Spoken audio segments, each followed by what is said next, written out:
Nous devons sans cesse revendiquer par la foi le ministère de souverain sacrificateur de notre Seigneur Jésus-Christ, qui vit éternellement, plaide pour nous et nous délivre de nos fautes. Nous devons reconnaître que sans lui, nous ne pouvons rien faire. Nous devons dépendre de son ministère d'intercession jusqu'à ce que nous ayons atteint sa perfection. C'est dans ce but qu'il a donné tout ce qu'il avait et qu'il nous a rachetés par son sang précieux. Dans 1 Pierre 1,16, il dit « Vous serez saints car je suis saint ». Ainsi, pour être amenés à sa perfection, nous avons besoin de son ministère d'intercession. Dans la dispensation de l'Ancien Testament, par le moyen des prêtres, des milliers de sacrifices ont été offerts. Mais personne, par son service ou son ministère, n'a pu accéder à la perfection.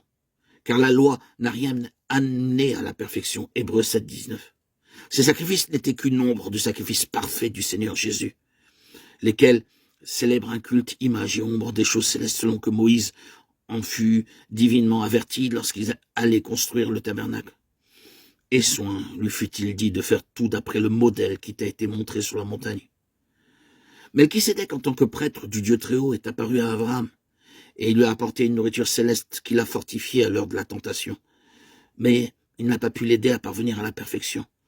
En donnant son corps tout entier pour être rompu et en ayant vaincu la mort à notre place, le Seigneur Jésus-Christ est devenu maintenant notre souverain sacrificateur céleste par lequel nous pouvons atteindre la perfection. Mais lui, parce qu'il demeure éternellement, possède un sacerdoce qui n'est pas transmissible. C'est aussi pour cela qu'il peut sauver parfaitement ceux qui s'approchent de Dieu par lui, étant toujours vivant pour intercéder en leur faveur. Hébreux 7, 24, 25. Par son sacrifice unique et parfait, il nous rend parfaits dans sa propre perfection. Chaque fois que nous tombons, nous pouvons aller à lui en toute humilité et dans le brisement. Il nous élèvera par son ministère de souverain sacrificateur. Cela ne veut pas dire que nous devons continuer à pécher, mais nous devons reconnaître nos limitations humaines. Et nous avons besoin de dépendre de son ministère.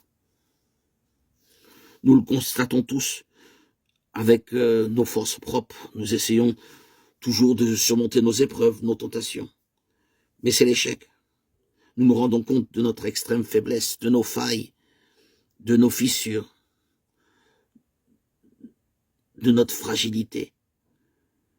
Frères et sœurs en Christ, pour triompher, être capable d'obtenir la victoire, de surmonter toutes nos épreuves, toutes nos tentations, il faut que nous nous approprions le ministère d'intercession du Seigneur Jésus-Christ en notre faveur. Il est notre souverain sacrificateur éternel et immuable. Car le sacerdoce étant changé nécessairement aussi, il y a un changement de loi. Hébreux 7, 12. Ça veut dire que, connaissant nos faiblesses, nos épreuves et nos faillites, le Seigneur, Jésus-Christ, notre souverain sacrificateur, intercède constamment en notre faveur. Mais à moins de saisir par la foi son ministère, celui-ci n'a aucune valeur pour nous. Par exemple, par le seul fait de dire que le Seigneur Jésus-Christ est mort sur la croix, nous ne recevons pas le salut. Mais quand, par la foi, nous disons d'une manière personnelle, c'est aussi pour moi qu'il est mort sur la croix. Il a pris ma place, il a porté mon châtiment, mon jugement. Alors, son sacrifice devient efficace dans nos vies. De la même façon, nous devons croire qu'il est notre souverain sacrificateur éternel et immuable, qui vit à tout jamais pour intercéder en notre faveur. Si nous approprions par la foi sa mort, son ensevelissement et sa résurrection comme notre mort, notre ensevelissement et notre résurrection, et aussi son ministère de souverain sacrificateur, alors nous serons secourus. Au moment même où nous sommes souillés, nous pouvons l'invoquer et par la foi revendiquer son ministère d'intercession.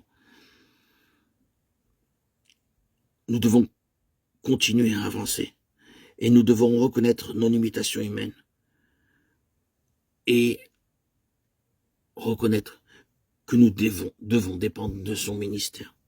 Frères et sœurs en Christ, chers amis, auditeurs, auditrices bien-aimés, que notre Seigneur nous enseigne à nous approprier son ministère d'intercession et qu'il nous conduise vers la perfection.